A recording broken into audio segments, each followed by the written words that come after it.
Judul renunganku kali ini tentang 10 orang benar. Tuhan Yesusnya kan Allah Bapa, Allah Putra, Roh Kudus, pasti ada di perjanjian lama juga ya kan, roh Tuhan melayang-layang tuh di Yohanes perjanjian baru ya. Walaupun dibilangnya menegaskan oh ya Tuhan itu ada di alam surga, lebih menonjol kelihatannya di perjanjian lama ya perannya. Baru Tuhan Yesusnya hadir di perjanjian baru ya. Kejadian 18 ayat 20 sampai 33. Tuhan tidak meminta 10 orang benar secara langsung. Dia berkata awalnya, berikanlah padaku 50 orang benar gitu. Terus Bapak Abraham tawar-menawar pada Tuhan, akhirnya 50 jadi 45 jadi 10 gitu ya. Menurut aku secara metode Lectio Divina, merenungkan firman, berpikir-pikir lagi gitu, 10 orang benar perumpamaan, bukan nominal benar-benar 10 harus 10. Kalau Bahtera Bapak Nuh waktu itu kan ada perwakilan, kalau dihitung ada yang bilang replika Bapak Nuh ada banyak tuh orang, beberapa lebih dari 10 gitu ya. Kalau dipikir-pikir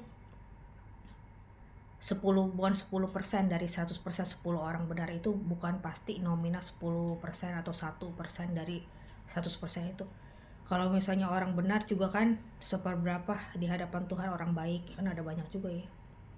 Saling melengkapi, kasih saling melengkapi. Kalau garam dan terang dunia itu di perikop judul yang lain.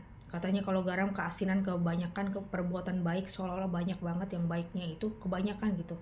Segala sesuatu yang berlebihan juga kan gak bagus. Secukupnya aja biar makanannya enak, berasanya gak terlalu asin gitu maksudnya kan ya. Perumpamaan. Di hadapan Tuhan banyak manfaat. Orang manusia yang hidup sekarang juga jadi berusaha benar, berkata benar, berpikir benar, berbuat benar. Sehari-harinya udah berusaha menyempurnakan diri walaupun gak ada dibilang benar sepenuhnya, karena Yesus jalan kebenaran hidup juga. Orang-orang yang berusaha benar itu bukannya orang Farisi, bukannya merasa paling benar sendiri, bukan so suci, bukan menghakimi yang tidak-tidak.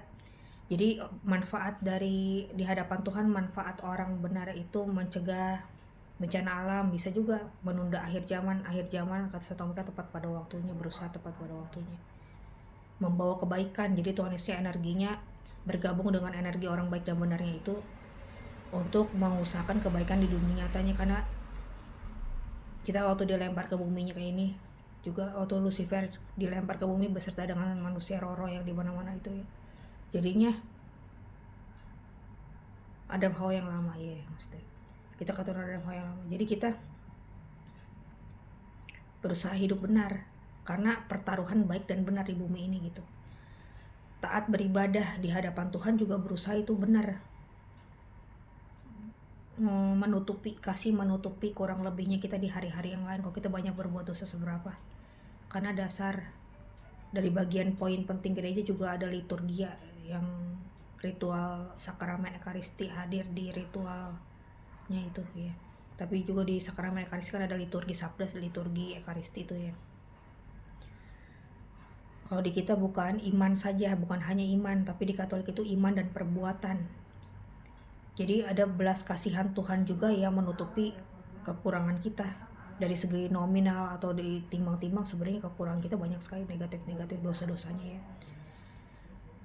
Iman, harapan, dan kasih, dan yang paling besar diantaranya ialah kasih. Kalau harapan kita, misalnya harapan kita semasa hidup akan masa depan yang lebih baik, untuk pekerjaan yang lebih baik di masa depan, agak suka naik turun, ya pasti harapan kita juga berusaha dimaafkan, diampuni Tuhan, karena Tuhan Maha Pengampun juga ya.